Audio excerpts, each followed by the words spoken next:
The Golden State Warriors defeated the Houston Rockets 103 to 89 in a Game 7 road win in Houston.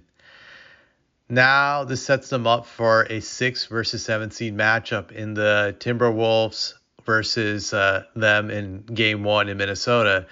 I have to say this about this 6 versus 7 seed matchup. This is like the second time in 3 years we're having this type of setup. To me, it is ridiculous in the sense that growing up, I've been watching basketball since 1991. And during that time period, it was really rare to see this consistently happen where you had two high seeds knocked off at the same time.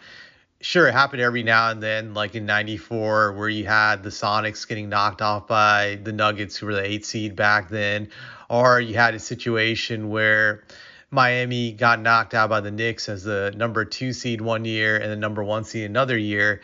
That happened, but it wasn't that common in the sense that you had both the 2 seed and the 3 seed just losing at the same time in the same conference. That to me, I can't ever recall ever happening, at least in my lifetime watching basketball until the last 3 years.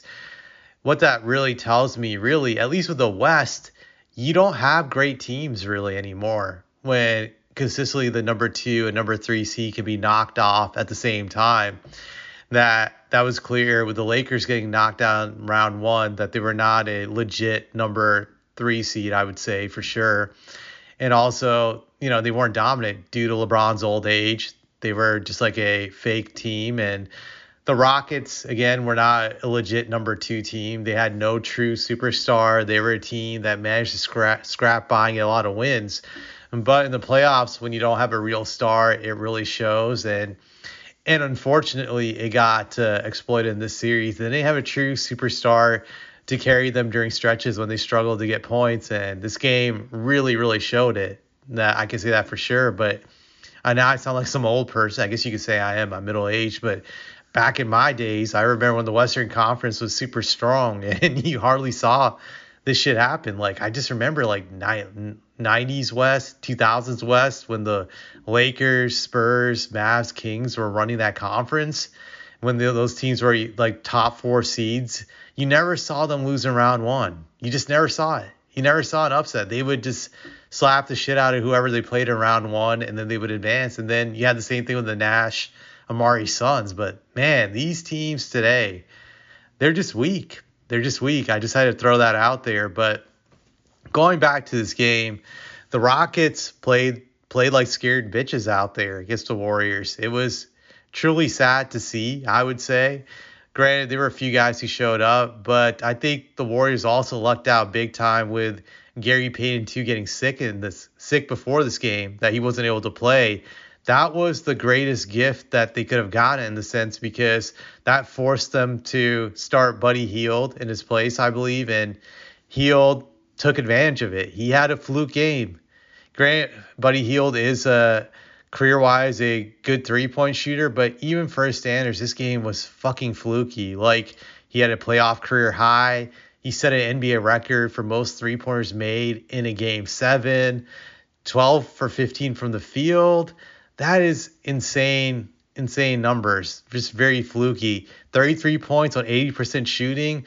The Warriors won this game because of Buddy Hield, at least on the offensive side of the floor. They won this game simply because of him coming through, and they should be very thankful Gary Payton got sick. Had Gary Payton not gotten sick and had he played, I don't think Hield has this type of game. He's coming off the bench and he can't really get into a rhythm, and they lose this game. I really do believe that. He was crap throughout the series, and he had the one breakout game at the right time when they needed it. It really sucks. So, but you had to give him credit. It's unfortunate, but he came through for them. I know people say Curry has a good game. If they looked at the box score, he shot 8 of 16 from the field, 4 of 10 from 3, 10 rebounds, 7 assists, 2 steals, 2 blocks. But I really felt that he didn't shoot that well offensively for most of this game. And then he started shooting well in the fourth quarter, right when the Warriors were comfortably in front of them by like 12 or 14 points. That's when he started hitting his shots when the pressure wasn't there anymore. So I think that kind of disguises, how he was struggling the game up until that point. I just wanted to throw that out there. Draymond Green, granted, I don't like him, but hey, I'll give him credit. He hit a lot of shots in this game. Granted, the Rockets left him open, but, he hit them, so you got to give him credit for that at least. Now, when I go to the Rockets side, when I look at them, what went wrong for them, they played scared. They wet the bed, as they would say. The only two guys who were ready to play this game were Amin Thompson and Fred VanVleet. I think Amin Thompson has potential to be a superstar. If he can ever fix his jump shot, this guy is going to be legit. He's going to be a great player. He has a competitive fire. He has a drive. He has a desire to be great. You could feel it. Like, this guy is not scared. He's not intimidated. He has this fearless style of play. In this game, he had 24 points, 9 of 16 from the field, 9 rebounds, 3 assists, 1 steal, 1 block. And there was one stretch where he had cramps in this game in the fourth quarter. And I felt that was also a key reason why Curry went off, was once he left with cramps in the fourth quarter for a period of time. But this guy was amazing. Now, Şengün showed to me why he's not a legit star, and he'll never be a superstar in this league. Draymond punked him throughout this series. He played scared against him. He had no cojones. He couldn't rise to the challenge. Draymond just forced him to choke. Essentially, he melted against Draymond. Like, it was a sad sight to see. He was missing free throws. He was missing these simple little floaters. His touch is really bad around the basket. And I just felt a lot of that was due to Draymond being in his head. The physical play got to him. Granted, Draymond is allowed to play dirty. He's allowed to throw cheap shots. He's allowed to do that. But in that situation, you got to show some spine. You got to do it back to him. You got to throw a dirty elbow in his face. You got to take it back to him. Like, my favorite player of all time is Tim Duncan. And people could say Tim Duncan was a nice guy. But even Tim, when the game got out of control, he would start throwing sharp elbows at guys to let them know that he was not going to tolerate this BS. Şengün has to show some fire in these situations. Heck, I was yelling at him to get a double foul at one point in time in this game. Like, when Fred VanVleet got taken down by Draymond, someone should have shoved Draymond. Like, you got to do these things. And I'm saying this because when you get into these confrontations, the refs start calling everything tightly. They start paying close attention to all the hacking and shit. It's a psychological maneuver. You've got to show some fire in these situations. You can't just let a guy just punk you consistently and take your lunch money. You've got to fight back in some way, some manner. And he just had no fight in the series. He joins the list of guys that Draymond has punked, including his teammate Steven Adams in the past. Sabonis a few years ago. He's now on that list. He's just not a winner. He's not a guy I think can be a champion. He's not mentally strong enough to do it. And, it showed in this game. It's very unfortunate. Jalen Green is now another overrated guy. Like, I saw more of Jalen Green in these Wingstop commercials than I saw of him actually playing in these games in this series. There was nothing notable in this series. He really melted. He was horrible in every single game in the series. He choked. The Rockets give him that big Rockets to give him that contract. I can't stress that enough. It was a bad decision. They overpaid him. So that was pretty bad.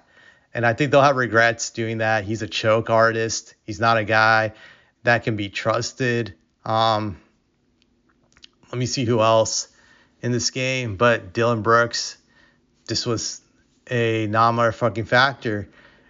All these guys just choked except for Fred VanVleet and Amin Thompson. The Rockets have to make some decisions during the summertime. They got to be careful with just how they handle their core, how to keep it together, who they want to keep, who they want to get rid of. But I would say for sure Amin Thompson is a keeper. Fred VanVleet is a keeper. He may not be a star, but he's a competitor. The rest of his team, I don't know what you do with this team, to be truthful. But they have a lot of soft guys on here. It's not the fact they lost. It's just the way they lost that should trouble Houston fans. So now we have Timberwolves versus Warriors. Sucks because I was hoping Warriors would be out in this round, but I knew most likely it wasn't going to happen. Now I get to see two more weeks of Draymond assaulting people. So I wonder who he'll assault the next round. Well, Gobert for sure. He'll definitely go after him. Naz Reid, Julius Randle. It'll be interesting how these guys combat his thuggery and his dirty play. Very interesting to see what happens. Now Anthony Edwards, take these motherfuckers out. God damn, just take them out. I can't stand them. I hope you take them out. If you take them out, I'll buy your jersey. Heck, I'll buy your jersey, Just take them out. You get the nickname the Legend Killer since you've taken out LeBron, Jokic last year, Durant. Add Curry to that fucking list. That's pretty much all I had to say about this.